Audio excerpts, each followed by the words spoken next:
Bibliophiles of the internet, my name's Adriana, and today I'm here to bring you my August wrap-up. The first book I read in August was History Is All You Left Me by Adam Silvera. This is Own Voices Queer Lit. It's about a character named Griffin who has OCD, and it's been worse than usual lately because his best friend and ex-boyfriend Theo has recently passed away. At the services, Griffin meets Theo's new boyfriend Jackson, and although the two deeply resent each other, they both also realize they are the only two people who truly understand how the other person feels. Before Jackson heads back to California, the two reluctantly spend time together and start to open up about their experiences with Theo. This story feels raw and real because it's saturated with grief. Whether the narrative is focused on the present or the past, you feel a definitive sense of loss. Here you have these two characters, different as can be, who both have to reconcile the fact that they have to keep on living while Theo can't, and they have to realize that the time they spent with him was imperfect and finite. The tension between them is also what makes this story so engaging, because there's definitely anger and jealousy there since they both need the other person to fill in the gaps of Theo's life, but they also depend on each other for a sense of relief and safety from people whose grief is different from theirs.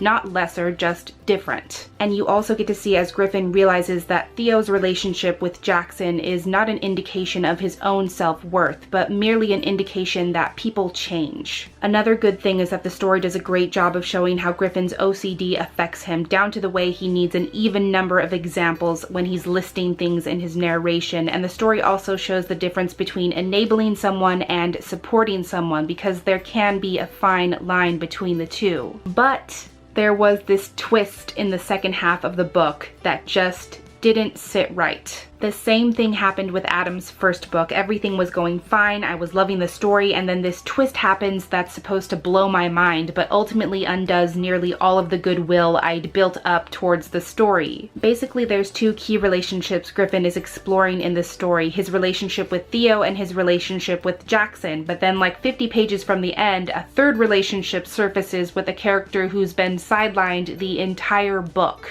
And because of the way this twist is structured, I feel like I can't say who that character is, which you know I hate. So after that happened, any climactic tension pretty much diffused, and what could have been a powerful ending lost a bit of focus, so I couldn't give this book any more than 3.5 stars. Then the first book I read for Tome Topple was The Shadowed Sun by N.K. Jemisin. This is the second and final book in the Dream Blood duology. It also takes place in Gujarat, the city that thrives off of dream magic, but it's also a city teeming with unrest. The citizens of Gujarat are trapped by cruel overlords, and its nobility are also secretly planning a coup in accordance with Gujarat's enemies, but on top of that there's an outbreak of a plague of nightmares which kills people violently in their sleep. Gujarat's first ever female dream priestess, Hanani, must help an exiled prince take his rightful place on the throne if she hopes to save the city and the people she loves. Trigger warnings for domestic abuse, rape, incest as a result of rape, and assault. This story continues to explore how the institutions we internalize as part of ourselves can be the most corrupt because they're made up of people, and people are fallible if nothing else. It's also an extremely feminist text because here you have this dream priestess looked down upon because of her gender, who's working 5 times as hard for not even half the recognition, forcing herself to dress and act like her male colleagues,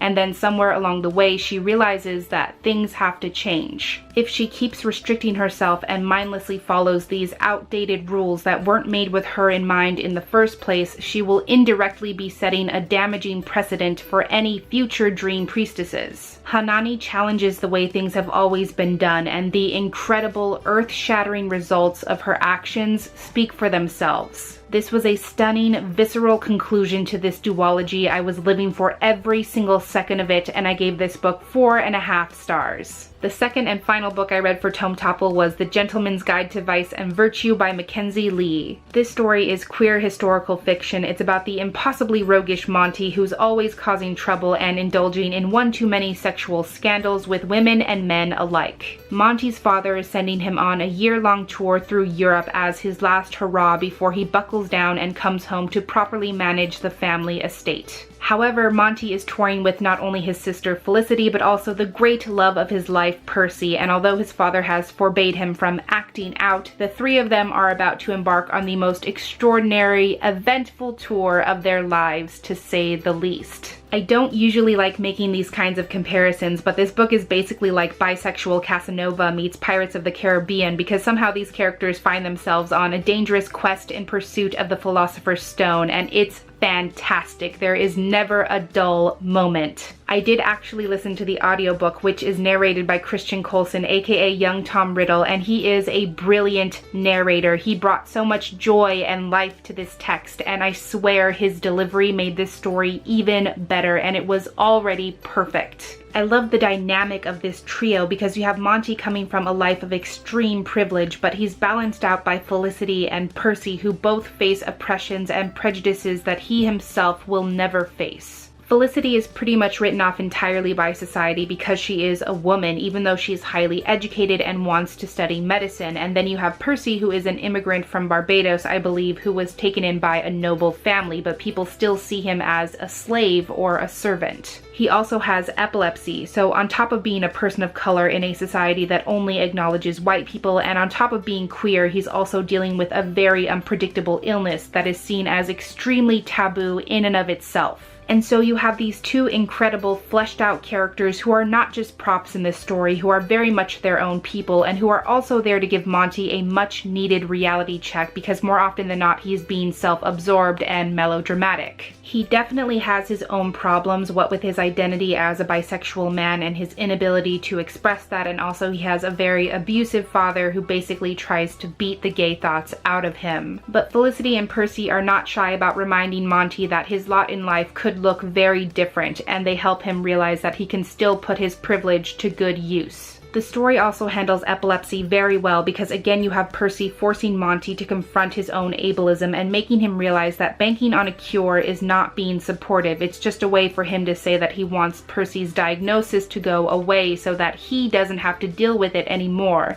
which just makes him a jerk. But yes, this was an incredible, unforgettable story, jam-packed with liveliness and action. We have party crashing, corrupt nobility, highwaymen, a price on the main trio's heads, the Philosopher's Stone, pirates, an amazing slow burn romance, a fearless feminist co-star, impeccable commentary on oppression and marginalization. What more could you want? This story is amazing. I haven't even done it justice here, but I gave this book 5 stars. Then of course the second Tome Topple was over. I read The Stone Sky by N.K. Jemisin. This is the long-awaited conclusion to the Broken Earth trilogy. It was so good and so devastating that I can't even properly discuss it yet. It took me over a year and a reread to review the 5th season. It took me over a year and again a reread to review The Obelisk Gate, so I assume that pattern will hold true. This book is full of anger and pain and loss. It's everything I've felt before. It's everything I still feel to this day. It's about being angry that the institutions that make up our lives were built to fail. Were built on the backs of people seen as lesser and expendable. Were built with the suffering of those people integrated into the fabric of our society, and how could we be anything but furious? This trilogy is very literally about the breaking of the world, both on a global and personal level, and it is masterfully done. That is really everything I can say at this point in time. I obviously gave this masterpiece 5 stars. After that, I read The ManyWorlds of Alby Bright by Christopher Edge. This is middle grade. It's about a character named Alby whose parents are both scientists, but his mother has recently passed away. In his grief, Alby remembers that his mom's research was focused on black holes and the possible existence of portals to parallel universes. So he decides to use some of her old equipment to try and travel to parallel worlds where she may still be alive, and he actually succeeds. This was a pleasantly surprising story for being so short. In fact, I think the length worked in its favor because there was a lot of science involved, which was actually integrated very well and explained in a really easy, engaging way. And while there was still room enough for character and story, the length just keeps it focused and makes it more easy to approach. It's sort of everything you would expect. Alby travels to all of these incredible different worlds where his life is vastly different than anything he's ever known, and in doing so, he misses what he has. has. And while he's searching for his mother, he realizes that he still has a father back home who's grieving every bit as much as he is. Alby realizes that his life is the way it is for a reason and that he can't make his problems vanish with science. With each jump to another universe, he thinks he's getting closer to what he needs, but he's actually getting further and further away. Like I said, despite its compact nature, this story was a pleasant surprise, and it does so much to inspire a love of science and engineering in young audiences, which is always a plus. So I gave this one 4 stars. And finally, the last thing I read in August was my poetry collection for the month. I checked it out of my library, and that was Night Sky with Exit Wounds by Ocean Vuong. Ocean Vuong leaves no stone unturned in this collection, so to speak. There's not really any one unifying theme, but rather a vast exploration of prayer, forgiveness, guilt,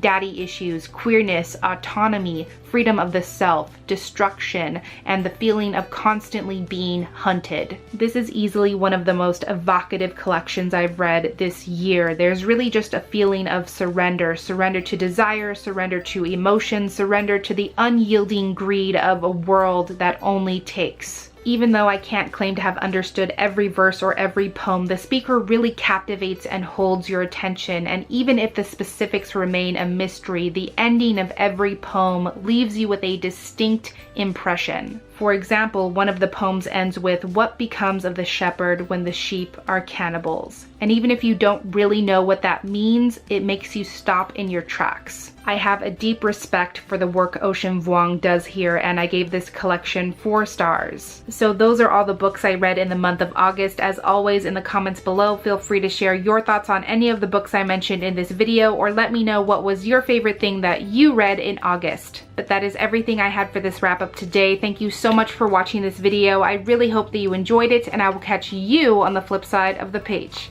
Bye.